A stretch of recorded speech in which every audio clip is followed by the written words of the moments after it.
तो good morning मेरे प्यारे बच्चों, मैंने अपनी पिछली 3 वीडियो में आपको बताया था कि 3D शेप और 2D शेप के बारे में। लेकिन आज हम आपको बता रहे हैं कि जब सॉलिड को कॉम्बिनेशन कर दिया जाए, यानी सॉलिड 2 या 2 से अधिक सॉलिड को कंबाइन कर दिया जाए तो उनका सरफेस एरिया और वॉल्यूम कैसे निकाला जाता है। आज की यह वीडियो खास तौर से केवल क्लास 10th के लिए है और 11th 12th के लिए भी इस तरह के क्वेश्चंस आते हैं। लेकिन पहले आप इसको बेसिक कंसेप्ट समझ लीजिए कि जब 2 या 2 से अधिक सॉलिड्स को मिला दिया जाता है तो उनके सरफेस एरिया और वॉल्यूम कैसे फाइंड किए जाते हैं। तो मैं आपको पहले कुछ 3 एग्जाम्पल ले लिया हूँ और उसके बाद फिर और भी एग्जाम्पल लूँगा। तो बेटा ध्यान से देखें, सबसे पहले हम टेंट टाइप का लेते हैं। यानी जब हम फौजियों के लिए टेंट या फौजी अपने लिए टेंट बनाते हैं तो किस तरह से टेंट बनाते हैं। बेटा ये बेस होता है आपका टेंट का, ये सिलिंड्रिकल टाइप का, और ऊपर से वो कोन टाइप का बना देते हैं। ये कपड़े से बनाया जाता है, आपको भी पता है। तो हम इसका यह यूँ है कि इस टेंट को बनाने में, फौजियों के इस टेंट को बनाने में कितना कपड़ा लगेगा, तो कपड़े की पता करने के लिए हमें सरफेस एरिया निकालना पड़ेगा। तो सरफेस एरिया हम इस तरह से कैसे निकालते हैं। तो बेटा देखिए ध्यान से सुनिए, इसे हम टोटल सरफेस एरिया कह सकते हैं। Total surface area of tent. ये टेंट है तो टेंट कहेंगे, कुछ और है तो कुछ और कहेंगे। इसमें हमें ध्यान देना होगा कि इसमें एक तो कोन है और एक सिलेंडर है। मैं यहाँ लिख देता हूँ, ऊपर वाला पार्ट कोन है प्लस नीचे वाला पार्ट सिलेंडर है। तो बेटा हमें कोन और सिलेंडर दोनों का सिर्फ सीए से निकालना पड़ेगा, क्योंकि देखिए टीएस और यहाँ पे जो ये कोन है और कोन का नीचे का बेस देखिए और सिलेंडर का ऊपर का टॉप देखिए, टॉप और बेस दोनों को जॉइंट कर दिया गया है। इट मीन्स उनका बेस अलग अलग नहीं है। और ये भी आपको बता दूं, कोन का रेडियस और सिलेंडर का रेडियस दोनों सेम है। दोनों की हाइट अलग अलग हो सकती है, लेकिन दोनों का जो बेस है और टॉप है वो सब एक जैसा है, अर्थात रेडियस दोनों कोन की और सिलेंडर की सेम है। तो फिर हम कैसे सॉल्व करेंगे इनको। तो total surface area of tent, या फिर ये कहिए कि ये पूरा जो भी आपका पर्टिकुलर आएगा जैसे क्वेश्चन में कहा गया उसी के अकॉर्डिंग, तो C S A of cone plus C S A of cylinder. तो हम इनका सी एस ए फाइंड कर लेते हैं। अब देखिए टी एस ए फिर कैसे निकलेगा। सी एस ए ऑफ कोन क्या होता है, pi R L, plus C S A of cylinder क्या होता है, 2 पाई आर एच। इस तरह से हम इनका टी एस ए निकाल लेंगे। लेकिन एल की वैल्यू भी आपको पता है, यहाँ पे अगर हम एल निकालनी पड़ी तो एल हम कैसे निकालते हैं। अगर एल नहीं गिवन हो तो एल अगर कैसे निकालते हैं आपको पता है। यहाँ पर H1 है कोन के लिए तो H1 स्क्वायर प्लस, और यहाँ पर R दोनों के लिए सेम है तो R स्क्वायर। एल हम इस तरह से निकाल लेंगे। तो इस तरह से आपका जो TSA होता है ये आपका निकल कर आ जाएगा यूनिट स्क्वायर। आप चाहो तो इसे सॉल्व करने के लिए पाई आर यहाँ पे भी है, पाई आर यहाँ पे भी है, दोनों को कॉमन ले सकते हैं और इसे सॉल्व आगे भी कर सकते हैं। इसका पार्ट भी लेता हूँ वॉल्यूम। इसका हम वॉल्यूम कैसे निकालते हैं, वॉल्यूम ध्यान से सुनिए। तो वॉल्यूम के लिए भी हम उसी तरह से करेंगे, volume of cone plus volume of cylinder. Volume of cone plus volume of cylinder. Volume of cone आपको पता है 1/3 पाई आर स्क्वायर एच। अब यहाँ पर H1 लेंगे क्योंकि कोन के लिए है ये, प्लस और ये क्या हो जाएगा पाई आर स्क्वायर H2। यहाँ पे भी हम सिलेंडर का, जैसे सिलेंडर के लिए 2 पाई आर H2 लेंगे। अब ध्यान से सुनिए, अब बात करते हैं इस दूसरे फिगर की। ये जो फिगर है एक्चुअल में ये इस टाइप का एक आपने देखा होगा, बच्चे खेलते हैं इससे कि नीचे का जो हिस्सा होता है ये वाला पार्ट आपका हेमिस्फीयर टाइप का होता है और ऊपर ये कोन होता है।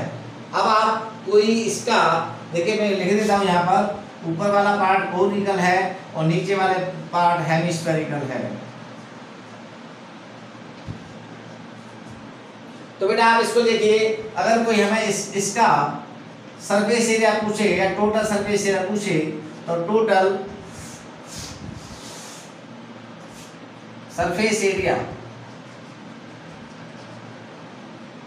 क्या हो जाएगा बेटा, CS of cone plus CS of hemisphere.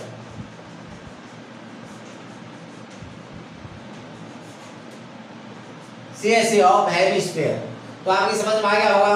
और इसका अगर हमें वॉल्यूम निकालना है तो वॉल्यूम भी बिल्कुल इसी तरह से निकालेंगे। देखिए फॉर्मूला में नहीं लिख रहा हूं, मैंने फॉर्मूला तो आपको पहले ही बता दिए हैं। तो अब इसका वॉल्यूम लिखेंगे तो volume of cone plus volume of hemisphere. इसी तरह से एक तीसरा भी मैंने लिया है, यहां पर ऊपर का जो पार्ट है वो सिलिंड्रिकल है और नीचे का जो पार्ट है वो हेमिस्फेरिकल है। अगर हम इसका टोटल सरफेस एरिया निकालेंगे तो मैं सिर्फ TS लिख रहा हूं, टोटल सरफेस एरिया। इसका आप TS कैसे निकालेंगे तो आपको समझ में आ गया होगा। जब दोनों का बेस यहाँ पे ये कंबाइंड है यानी कि दोनों का रेडियस सेम है, इसका हाइट अलग है, तो आप ध्यान से देख रहे हैं CS ऑफ सिलेंडर या आप कह सकते हो सिलिंड्रिकल पार्ट, तो CS of cylinder plus CS of hemisphere और दूसरा है आपका वॉल्यूम। इसका वॉल्यूम कैसे निकालेंगे तो volume of cylinder plus volume of hemisphere. अब एक और पार्ट 4 ले रहा हूं मैं।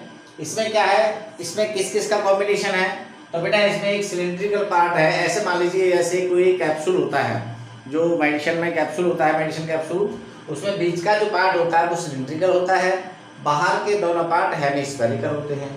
अब इस तरह का अगर कोई हो कैप्सूल टाइप का कोई हमारे पास आइटम हो तो हम उसको सरफेस एरिया और वॉल्यूम कैसे फाइंड करते हैं। तो मैं पहले सरफेस एरिया फाइंड करता हूँ। सरफेस एरिया पहले तो आपको ये बता देता हूँ कि कई बार कैसे ऐसे होता है कि केवल लेंथ ऑफ कैप्सूल दे दिया जाता है। लेंथ ऑफ कैप्सूल का मतलब है कि जैसे कि यहाँ से यहाँ तक ये पार्ट मान लेते हैं, ये वाला जो पार्ट है ये पूरा लेंथ ऑफ कैप्सूल है। अब इसमें बीच वाले सिलिंड्रिकल पार्ट की हाइट कैसे फाइंड करेंगे तो अब हाइट भी फाइंड कर लीजिए। यहाँ से यहाँ तक R दे रखा है और यहाँ से यहाँ तक R गिवन है, तो फिर ये क्या बचेगा, आप L में से पूरे L में से R यहाँ से कम कर दो, R यहाँ से कम कर दो, माइनस के 2R कम कर दो,